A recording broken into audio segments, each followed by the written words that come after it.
What's going on, world? It's your boy, Jamie the Motivator. I'm here again on the Too Crowded podcast where I talk to successful individuals about what made them successful, what are their successful tips, and what they endured to get here today. Today, I'm here with my personal tattoo artist. Man, this guy is transforming my life. We met in 2017 on a TV set, and he brought my second tattoo. The first tattoo, I snuck out the house, hid this tattoo for about 6 months, and my mom saw it. And after that, I waited 10 years to get my second tattoo. This guy has brought my body to life. I'm here today with Tim Furlow. Tim. Brother. Hey, man, I appreciate you for coming on today. I appreciate you for agreeing to come in. I think the world needs to know what it is that you've been doing, and we need to pick your brain, pick your mind. Cool. I'm here, man. I appreciate you inviting me, bro. I don't like being on camera, but I'll do it for the homie. You know what I'm saying? All right, so I think, who is Tim Furlow? Where do you do your art? How long you been doing it? Just kind of share with the world, all that good stuff. Bro, who is Tim Furlow? That is a good question. Tim Furlow is a father, a husband, tattooer, artist, storyboard artist, illustrator, whatever I need to be at the time, man. Family man. But I love my job. I think it's one of the greatest professions there is. You get to connect with people. You get to create something that came from their mind and also my mind, and you have this collaboration that's going on, and then you come out with some beautiful art. It's amazing, man. Absolutely. It's like a euphoric. Every time it happens, it's magic. So I want to take it back to the beginning. So as a kid, as a teenager, were you one of those kids that was always had your head down drawing? And I was that guy. I would be in class drawing while the teacher's talking, totally taking notes, but next to the notes you got like a picture of the teacher doing some funny, weird shit. Or can I cuss? I don't yeah, you good. You good. Okay. Yeah. Because I have a foul mouth. Hey, I would try to watch yourself. what I good. say. But yeah, I was definitely that kid. If I got picked on, I would draw a picture of the kid doing some, making fun of him, and that would be my get back. But I've been drawing since I was a little dude. My mom was an artist, is an artist. My grandmother was an artist. It's been instilled since I could hold a pencil.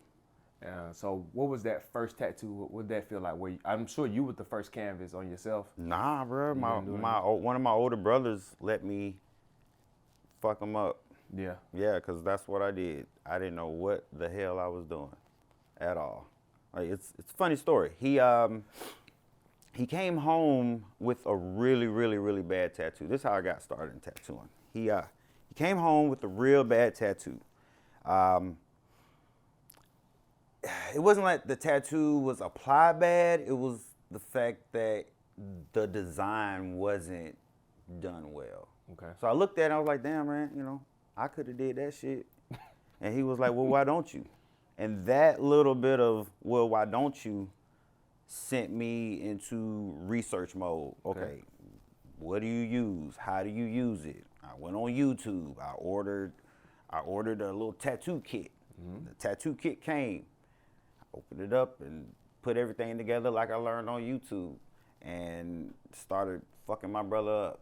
He gave me his arm. I put some horrid design on his arm, but it was a good design. Right. It was a bad tattoo.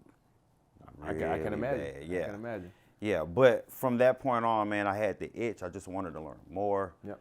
I got a little better, but you can't get any better unless you learn from someone who's been doing it for years. So you can learn those tricks. Yeah.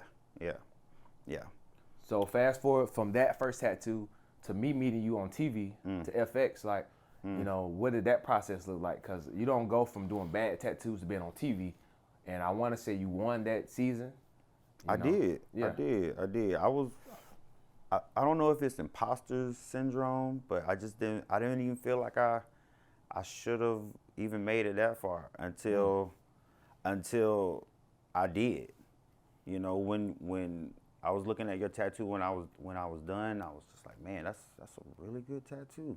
I was more surprised at myself. It's like at that point I knew that I could win. Right. But I didn't, you know what I'm saying? I didn't know, I just didn't believe that I could be that guy. And it's weird because, you know, I have all this proof or examples of, hey man, you are that guy. Yeah. Be that guy, you know? One of my homies, Dave Morris, he says, double down and wear the belt. I ain't really understand that until like, you know, just a little while ago. One day driving. Like, yeah, double down, wear the belt, be that guy. Yeah, you know man, what I'm saying? and that's one of the reasons why I started this podcast, because it's like a lot of people don't know their greatness. You know, it's like you're in the mainframe, and people on the outside looking at you, looking up at you, and like, yo, how can I get this? And they want your information, they want your knowledge, and they want to congratulate you. But because we're still in the frame, we kind of like, we allow our humility to kind of like overpower us sometimes. But I feel like you should definitely double down, and it's here, because when I see the art, and I'm not just being biased from what you do, you know, and I tried to go to another artist after meeting you. Yeah, I know. And you knew him, and it was one of those things where it just didn't come out to the expectation that I thought. Yeah, and it happens. Yeah. It happens. And I was like, yo, Tim's like, he's really there. Like, you know, I see people all across the country, because I'm tempted to, like, when I travel to go to other places and I see them do great art, I'm like, oh, no, I'm going to regret this later. So I'm just wait till I go back to see Tim. So, Well, I'm glad you did. I'm glad absolutely. you did. So if I feel like that, you're impacting so many other people. That means a lot, bro. Hearing you say that does mean a lot, because I need to remind myself that more, and because I'll put it out there, I'll put that energy out there, but when it's given back to me, I'm always deflecting it. Like, no, I still got more to do. Yeah. Oh man, no, I'm not there yet. I need to work harder. Right. I need to draw every day. I need to draw 2-3 times a day. You know what I mean? And I think it's that drive of me feeling like I'm not there that's pushing me to be better. Mm-hmm. But at the same time, I need to accept that good energy, accept like that energy you just gave me right there. Like, accept that, because I'm definitely giving it back, you know? Yeah, because, you know, as I look at your journey, you know, from I hearing the first time and then meeting you in 2017, and now seeing what you're doing with the shop and the impact, you know, and just the entrepreneur journey, like, what has that looked like for you?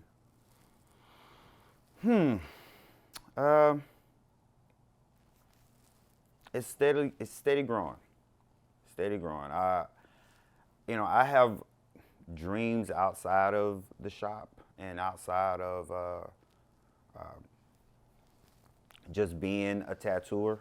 You know, it just doesn't stop there. So it's like right now, the shop isn't really. It's like a machine that's moving by. You know, it's already working. Right. You know what I mean? Like I'm booked. Like the tattoo thing is good. Now I need to figure out what's next. I need to figure out what's gonna happen after tattooing, because I can't tattoo forever. Yeah, so that kind of brings me to, like, what does legacy mean to you? You know, because you got a place of success. Legacy is family, and what you leave behind. Because once you're gone, you know, it's these little versions of you that are going out into the world and hopefully, you know, bringing something more than what you did. You know, that's what I feel like legacy is. You know, I'm trying to instill that into the little people that I'm affecting, because when I get old, they're gonna have to take care of me. Yeah. They're gonna have to take care of our community and society, and make sure that, you know, we and those that come after us are good. That's good. So, yeah, so when you were 20, and you being at the age you're at now and having the endured success, What do you say to that young man or a young woman? Man, what I say to a 20-year-old Tim, bro? Keep the mind off them gals and on them books. Right. That's what I would say to a 20-year-old Tim. Cause 20-year-old, man, I was young, dumb, and full of you know what. Yeah. So I would definitely tell that kid, bro, man, come on, get to your business. Because it took me a while to get to where I'm at right now. I didn't become a tattooer until I was like 31, 32. So what did you do up leading to that? Like, what type of jobs did you do? And because I'm sure at the end of the day, all that still shapes who you are today. Well, 20-year-old Tim had to get knocked on his ass. So when he got knocked on his ass, he went out and got a career. I was an orthopedic technician for like 8.5 years, man. Wow. I loved it. I worked with kids. I felt like I was giving back to the community in a way because I wasn't making no real money. But at the same time, I could show these little black boys that, you don't have to be out here doing God knows what. Right. You can go to school and not even go to school for 4 years. You can go to school for 9 months and have a respectful or respected job, That's what I felt like I was giving back, And it felt real good, but at the same time, I didn't own shit. Okay. I was just working for this company or for these doctors, and I wasn't really getting nothing back. I was putting on cast, right? Mm-hmm. And each cast, there would be a percentage that, let's say, the provider would get. If patients and patients' parents are rescheduling their appointments with their doctors to the day that I work, then I think maybe I should get a little piece of that. Exactly. I'm in demand, right? And a good piece. A good piece. Yeah, Why good not? piece, yeah. Why not? It'll give me incentive to do the best work. They don't want to do that. Man, I get it. I totally get it. I'm just a laborer in their eyes. Yes. It was at that moment when I realized, man, I gotta do something for me. I gotta leave something for me and mine that ain't somebody else's, because I can work for them for years and make them filthy fucking rich. Yeah. And I'm sitting here on a 401k. I mean, that's cool, but when it's all said and done, it's not really much. When it's all said and done, it's not much at all. Like, what do I have to show for that? So what is it that you mostly do on a daily basis that really gives you that fulfillment? Outside the money of, the people, but it has to be something within the art, because from the time you turn on that, tattoo gun, like you're quiet, you're creating art, but it's you in your head with your needle. So, what's that you provide to others that give you that fulfillment? Because like for myself, like when I found out about personal training, that I could actually get paid working people out, I thought that was a joke. Because you would have did it anyway. I was doing it for free all day anyway. I was that guy in high school doing $5 workouts. Just meet me, come work out. I'm motivating people to come work out because they're not that excited to work out, but I was. So it's like, what does that excitement do for you? There's somebody who wants to come into the tattoo industry. Oh man, creating something from nothing or from an idea. The money is a perk. Money is a perk, and it's two different sides of creating. Like, you have the design portion where it's, you gotta know how to draw a little bit, you gotta know how to put things together. And then it's the application part of the tattoo. Like, you can apply a tattoo. That's not me. You can apply a tattoo very poorly. You can have the most beautiful design, but if the tattoo is applied poorly, then it's not a good tattoo. Bad, yeah. Right. I mean, it'll be all right, but from the tattooer's eye, it's not a good tattoo. So what fulfills me is that creating process, and also once the client gets in that mirror, and they looking at their tattoo, and they just like, yeah, man. You know how it is. Oh yeah. Man, Jamie was in the mirror like, yeah, yeah, yeah, yeah, yeah. That wasn't even that bad. Yeah, yeah. You know that eye, that look in your eye was like, it was all worth it. I did it. Yeah. Yep. So that is what I love that shit, man. I love that. It's So, like the icing being on that the you know cake. you can't tattoo forever, what is in your thoughts and your dreams of that you see next? Not to evolving. give not to give too much away. All right. Real estate. Just my wife is on Zillow all the time, and it's only gonna rub off on me eventually, and then we're gonna venture off into that. That way, in our golden years, we can just chill out. I can go up to the shop with my cane and watch everybody work, collect my ducats, and then go on home. You know what I'm saying? Go play around the golf or something. Right. That's on the horizons, for later on. Absolutely. Not right now. We still grinding. Still in the trenches. Yup. Still, you do maybe about 2 or 3 people a day. Hell Sometimes no. more. Nah. I'll tattoo one person a day, bro. Okay, so that's now though. That's now. That's now after Back in having the day, it was like established- 10. That's what I'm saying, because I don't never heard of one person a day. Yeah. I've heard- Fuck that. I've heard people, doing like 5 to 10, sometimes 15 people a day. Yeah, I know. They're crazy. They're crazy, man. I got a lot of buddies that when I got into this industry, when I got into the tattoo industry, a lot of my buddies had already been in there like 8 to 10 years. All of them had hand problems, Carpal wrist tunnel and issues, stuff like that. back issues, like coughing crazy because they smoking 12 to, Just the habits that come 20 along with it. cigarettes a day. Yeah. You know what I'm saying? It's just, I'm seeing this as an apprentice. I'm seeing all of this, and I'm like, well, I need to figure out how to do this differently. Maybe work out, maybe eat better, maybe I should get a machine that isn't so heavy. Maybe I should not hunch over when I tattoo. I was able to see them and like, okay, I'm gonna do this a little differently. And bro, you actually inspired me to start back working out. Like for real. After like, just chopping it up with you on the show, it's like, bro, I need to get back into it, cause I mean, I'm an athlete, but I haven't did any athletic things in years. Yeah. So after we had met up, bro, like we met up like 2017, 2018, I started this fitness journey.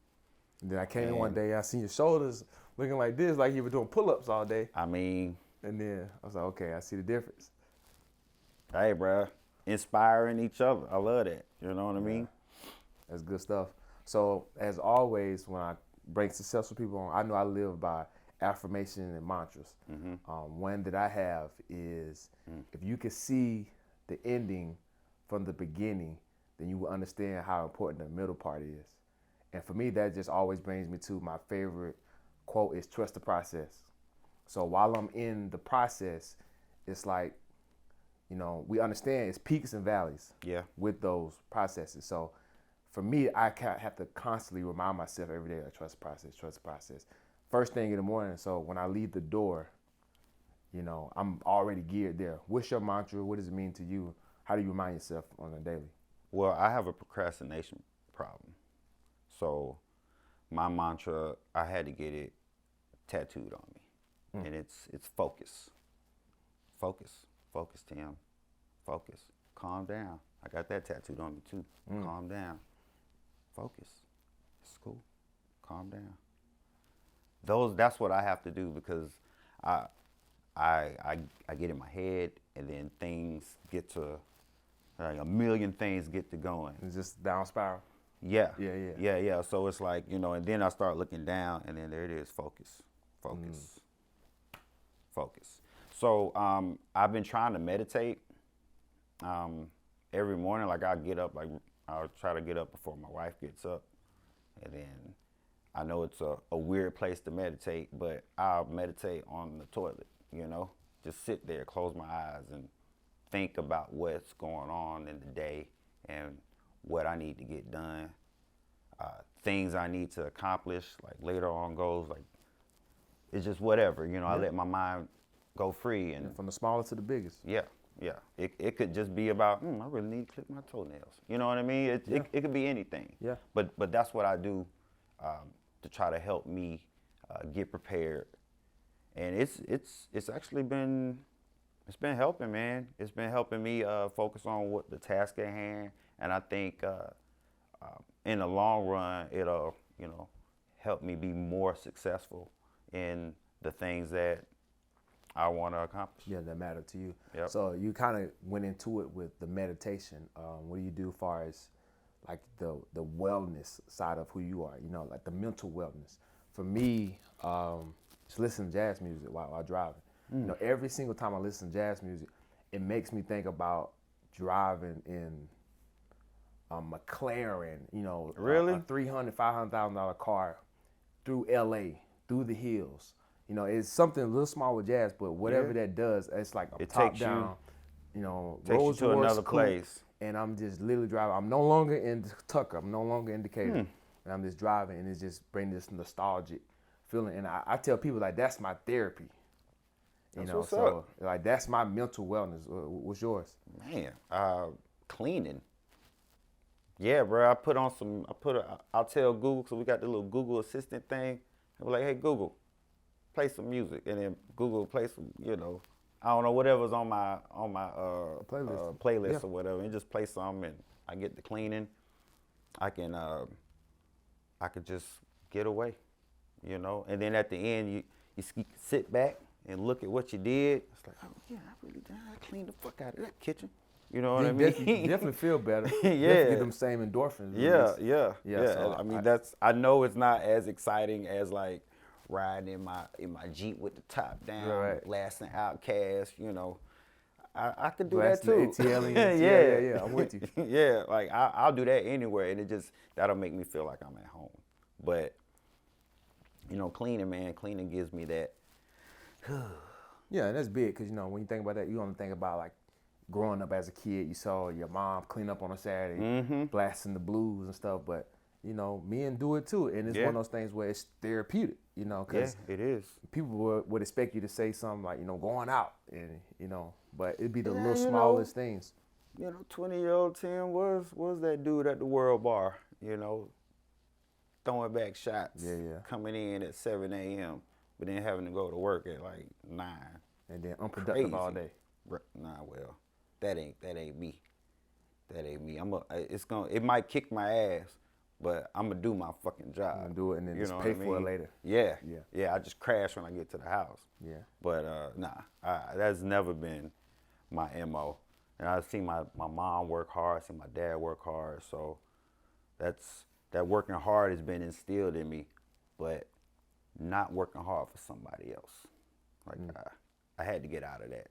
You know, that same energy and drive that I'm putting in for somebody else's business, I should be able to put that into me. Yeah, man, for me, that's like a daunting part of success. Like, I knew at 14 that working for somebody is never going to be it. And it was like, okay, I had that mindset, but I got to be willing to outwork them. Yeah. You know, and I feel like when I talk to people, everybody want to be entrepreneurs. They want the success of entrepreneurship, but they don't want to put in that work, bro. They don't consider that work. Man, it took me a long time to get to this point, bro. And this point isn't even the point. It's just like I'm just, you know, I'm up there, but I'm not up there. I'm not up there where I want to be. Yeah, it's that I had a mentor say, you know, conform like a duck. You know, you see a duck that's glide on top of water, but you don't understand. Up underwater, they fucking working, man. You know, they swirl up under there. So, yeah, man. Oh, that's a good analogy. I like that. Yeah, man.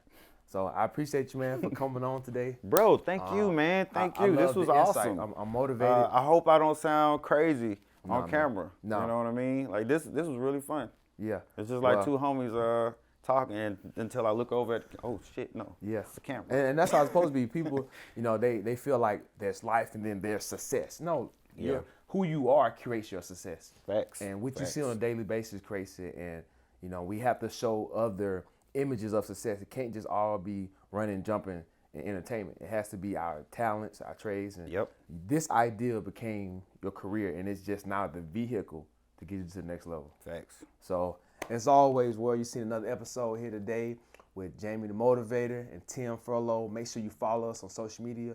You have any pages they want to follow? Or? Yes. Let's do a shameless plug. Actually, no shame. You can follow me at Tim Furlow. That's TimFurlow, and at Tim Furlow Art. Those are the only pages I have. Absolutely. Well, make sure you like, comment, share this video. Follow the Too Crowded Podcast Instagram and YouTube. And as always, I meet you at the top because the bottom is too crowded. Peace.